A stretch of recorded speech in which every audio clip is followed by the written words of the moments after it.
Welcome, and let's talk about contracts as private law, LS509. The title may sound a little bit strange to you, but really, with contracts, parties are making law themselves as to what they will do in the event of a breach of a contract. Possibly they will agree in advance to damages that will be paid if one party breaches. And actually, under the Uniform Commercial Code, which has to do with sales of goods in Article 2, they can actually, within reason, set their own statute of limitations concerning the contract. This is a good. This is a calculator. A good is something that is tangible, we can touch it, and we can move it. Land is not a good. Land is not covered by the Uniform Commercial Code, but many business contracts are covered by the Uniform Commercial Code. This is also called the UCC. And so when we look at contracts, we want to look at the legal responsibilities that we have. Do you want to form a contract with someone? If so, you might make them an offer, in which case you're the offeror and they are the offeree.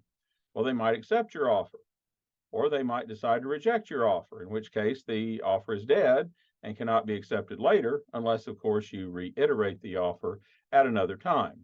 So you have an offer, you have an acceptance, and there must be consideration. This is something of value that passes usually between the two parties or at the request of the parties.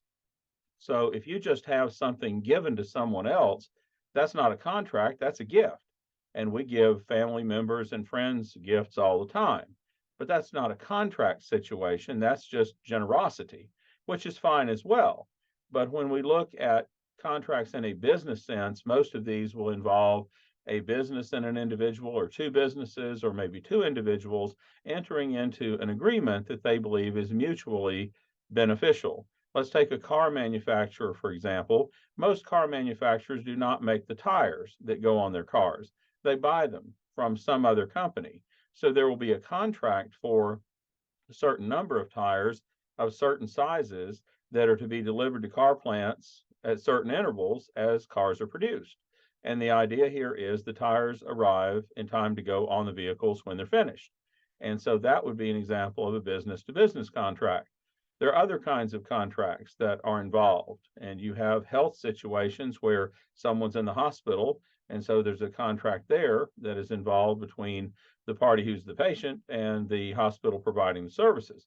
Of course, then you often have health insurance contracts involved also that enter into getting the health professionals paid.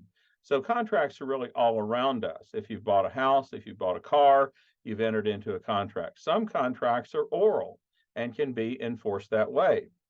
If someone knocks on our front door at home and says, "John, I'll mow your grass for $50, and I say yes, we have formed a contract. Now, that does not have to be in writing, but we have 6 categories of contracts that under the old statute of frauds must be in writing to be enforceable. 5 of these 6 categories come to us basically from ancient England and ancient statutes. One of these was added then just a few decades ago.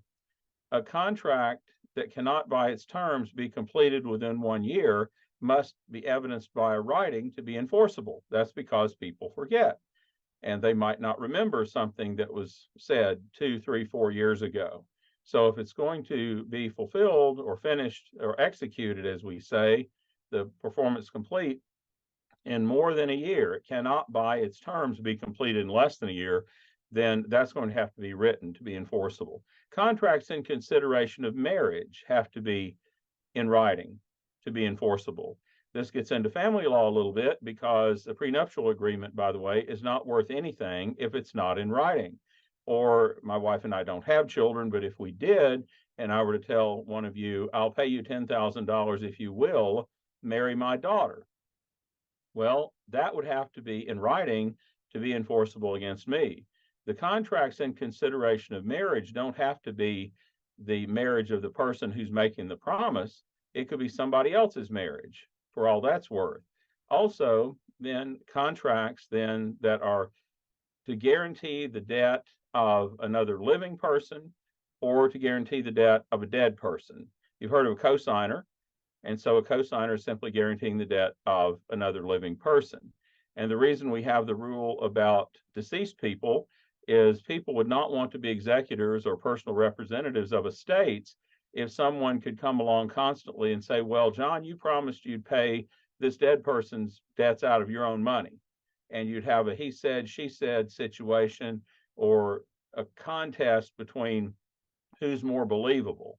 Well, in order to take that provision out, the person who is saying that I promised to pay somebody else's debt, whether living or dead, would have to prove that. I'd have to have given them a signed writing or something to that effect. Also, sales of goods, $500 or more, this is the one more recently added. There has to be evidence of the contract by some kind of writing. Now, the writing doesn't have to be a formal contract. It could be a sales ticket, a sales slip, or something like that, but there has to be some writing to show with these more expensive purchases that you have then an evidence in writing of the contract. Now, land also, and this is one of the ancient ones, a contract for sale of land has to be written to be enforceable. Land was the measure of value and the measure of wealth in the ancient world. And so the idea was we didn't have a stock market or CDs or anything of that nature back then. So someone's wealth was often by their land as a measure. Well, then this is one reason why, coming down to the present day, if you buy a house, you don't just buy it on handshake. You have to have written documents that are generated, many of which are recorded, to prove your ownership. Now, if it's a real short-term interest in land, you don't have to have a writing. If I go downtown, I live in a city that has a lot of parking meters, and I put 25 cents in a parking meter, I'm leasing that piece of land to park over it for 30 minutes. You don't have to have a written agreement for something like that. But if it's something of any kind of permanent nature, or even many leases that go on for a fairly long period of time, you have to have those written for them to be enforceable. So we'll look at offerors, offerees, those who make offers, those who receive offers. We'll look at counter offers. There are just many kinds of contract dynamics that we will explore, along with some leading cases. But we need to consider our legal responsibilities, look at the elements of forming a contract, and look at remedies also. What happens if somebody breaches the contract? How do you measure the damages? And it's really important with contracts, as much as anything else in law, to be very careful with the language that is used in the contract, because the general rule is if there's an ambiguity in a contract, it is construed against the drafter, the person who wrote the contract. So you want to be sure, if there's an ambiguity, that you didn't create the ambiguity. And so the language needs to be exceptionally clear, very concise, and meticulously organized so that everything flows in the contract in a logical manner. But I think you'll enjoy contracts as private law, and you can really enjoy seeing some different types of contracts that are used in various circumstances.